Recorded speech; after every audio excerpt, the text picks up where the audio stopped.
Hello दोस्तों, मैं एक बार फिर आपके सामने हाजिर हूँ एक सच्ची घटना के साथ। जैसा कि मैंने अपने पिछले वीडियो में कहा था कि मैं आपके साथ कुछ सच्ची घटनाओं से पे आधारित कुछ कहानियाँ शेयर करूँगी।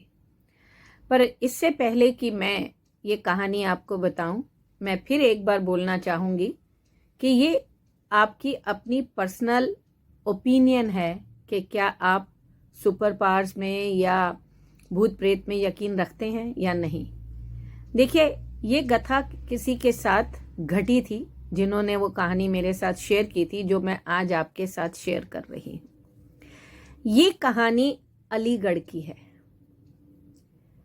बहुत पहले की बात है, आज से कोई 40-45 साल पहले की बात है ये, जब दो शख्स सर्दियों के दिन रात के वक्त एक ढाबे पर, जहां हलवाई दूध वगैरह गर्म करके जलेबियों के साथ देते थे, वो लोग सब सो चुके थे और उनकी वो जो भट्ठा था वो उसमें आग अभी इतनी ठंडी नहीं हुई थी। तो ये दोनों शख्स, मुस्लिम शख्स, वहां हाथ सेक रहे थे। तो और अपने ये हुए थे और अपनी आपस में 10 तरह की बातें कर रहे थे कि अचानक एक बूढ़ी औरत जो 75-80 साल की होगी, अपने कंधे पे एक कपड़े का गठरा लेके चल रही होती है और उनसे पूछती है कि अलीगढ़ रेलवे स्टेशन कहाँ है। उस दोनों शख्स में से एक शख्स ने ये बताया कि आप आगे से राइट चले जाएं, वहां से आगे उसने समझा दिया डायरेक्शन उसको कि कहाँ जाना है।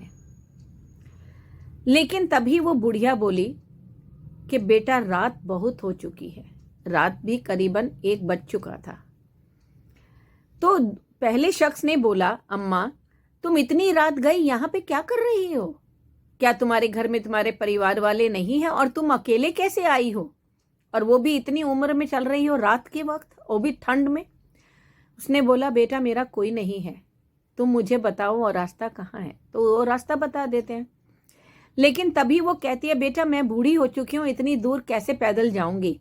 तो वहीं एक साइकिल वाला अपने रिक्शा पर ही जो है सोया हुआ था। तो ये इस शख्स ने उठा और उस साइकिल वाले को उठाया और बोला, अम्मा से पैसे मत लेना, 2 रुपए मैं दे दूंगा, तुम इसे अलीगढ़ स्टेशन पे छोड़ दो। तो वो अलीगढ़ स्टेशन पे छोड़ने के लिए उसे अम्मा को उस पे बिठा दिया जाता है। इस बीच अम्मा कहती है कि मैं किसी पे यकीन नहीं कर सकती रात के वक्त, तुम साथ चलो और तुम मुझे वहां तक छोड़ दो। इतने में दूसरा शख्स था, वो बोला, किस मुसीबत को तुमने हाथ में ले लिया यार, छोड़ो, वो चली जाएगी अपने आप। लेकिन उसने बोला, नहीं, माँ है, बूढ़ी है, छोड़ आते हैं। तो वो दोनों शख्स उसके साथ रिक्शा पे हो लिए और ले गए स्टेशन की तरफ। जब स्टेशन आया तो उन्होंने बोला, माँ उतर जाओ, यहाँ पे अब आपको ऊपर चढ़ना है और उतर के तीसरी वाली लेन जो है वहां पे आपने जाना है, वहां से आपको आपकी गाड़ी जो है मिल जाएगी। तभी वो बूढ़ी औरत बोलती है, बेटा, मैं इतनी बूढ़ी हो चुकी हूँ, मैं सीढ़ियां नहीं चढ़ सकती, क्या तुम मुझे उठा के सीढ़ी ऊपर तक छोड़ दोगे? उतरना तो फिर भी आसान होगा मेरे लिए। अब इस आदमी को भी गुस्सा आता है, क्योंकि उसका सारा नशा हट जाता है कि इसी सेवा में। वो उसे गोद में उठाता है और सीढ़ियां चढ़ने लग जाता है।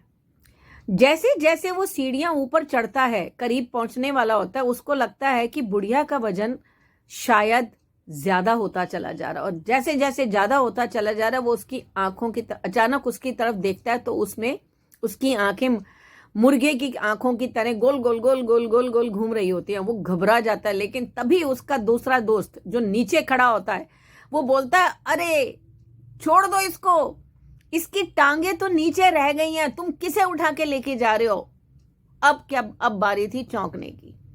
शख्स पहला जो था, उसने उस बुढ़िया को वहीं फेंका और दौड़ा, लेकिन नीचे आने की बजाय वो आगे की तरफ पुल से निकल गया और परली तरफ एक मस्जिद पड़ती थी, उसने सीधा वहीं से छलांग लगाई, ये सोच के कि अगर वो कोई भूतनी है तो मेरा पीछा करेगी और उसकी स्पीड ज्यादा होगी। और जैसे ही गिरा तो वो मस्जिद के अहाते में गिरा। तभी वहां पे एक मौलाना थे, वो आए, अरे किसको देख लिया जो यहाँ गिर गया? बोले, मुझे चोट लग रही, तुम्हें हंसी आ रही है, मुझे घर छुड़वाओ। तो उसने बोला, बाहर पीसीआर वाले खड़े ड्यूटी दे रहे हैं, उनको बोल दो। तो वो जाता है उनके पास और उनको बोलता है मुझे घर छोड़ दो। वो घर छोड़ देते हैं, लेकिन घर जाने के बाद वो 2 दिन के लिए बहुत बीमार हो जाते हैं और तभी कुछ मुस्लिम्स उनका इलाज करते हैं, मौलाना लोग, और तभी मौलवीज जो करते हैं और वो ठीक होते हैं। अब आप बताइए कि ये क्या था, मुझे कमेंट में ज़रूर लिखें। Thank you.